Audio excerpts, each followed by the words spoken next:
Boa noite.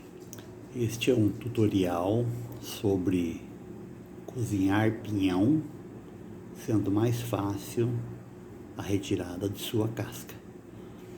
Primeiro você pega o pinhão antes de cozinhar, retire com uma faca afiada essa parte traseira do pinhão, depois cozinhe.